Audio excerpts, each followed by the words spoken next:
On continue à parler de politique avec les municipales et une émission spéciale qui vous sera proposée samedi à 11 h sur notre antenne.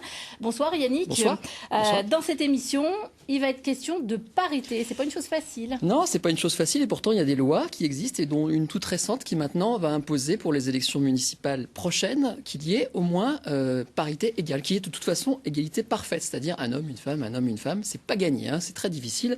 Alors comme M. Souchon est là, je vais chercher les chiffres. C'est quand même l'institution, le conseil régional où les femmes sont le plus représentées en France, 48%.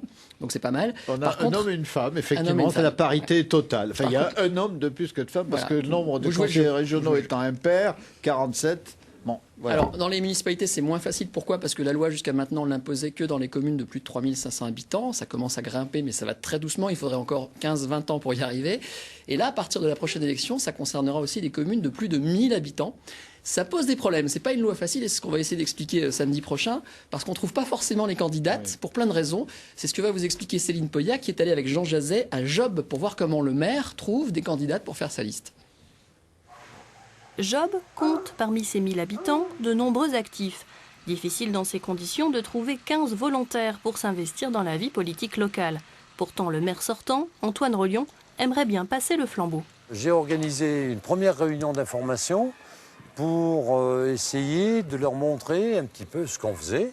Ça demande quelques sacrifices, c'est sûr, mais ça demande aussi, je crois, beaucoup d'organisation. Et les plus dures à recruter, ce sont les femmes.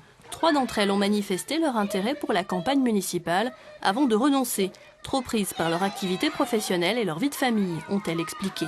Pourtant, des solutions existent pour leur permettre de tout mener de front. Pour une femme, c'est ce que je dis toujours, c'est l'engagement de sa famille, d'abord la priorité. Donc effectivement, il faut qu'on aménage les réunions qui se tiennent la journée.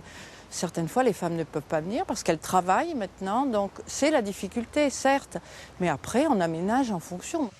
Boucler une liste paritaire est un défi pour la commune de Job, qui comptait 4 conseillères municipales en 2008, mais plus aucune aujourd'hui. L'une a déménagé. Les 3 autres ont démissionné en cours de mandat, estimant ne pas être suffisamment disponibles pour assumer leurs fonctions. Elles ont envie de bien faire et du coup, elles restent très modestes. Et pourtant, elles ont des compétences, bien sûr, comme les hommes. Les hommes, je ne sais pas si je dois le dire, mais les hommes seraient plutôt à regarder leur ego, plus facilement. Dans les petites communes, de nombreux candidats n'ont pas encore de liste complète, mais très peu osent reconnaître que le respect de la parité complique la donne. Pour autant, rien ne presse, ils ont jusqu'au 6 mars pour déposer leur liste. Alors on voit que le sujet prête à débat et les téléspectateurs vont pouvoir réagir, donner leur avis dès maintenant. Absolument, vous pouvez le faire dès maintenant. Il y a un mot-clé, c'est OSLF. Où sont les femmes, en fait, puisque c'est le thème qu'on a choisi.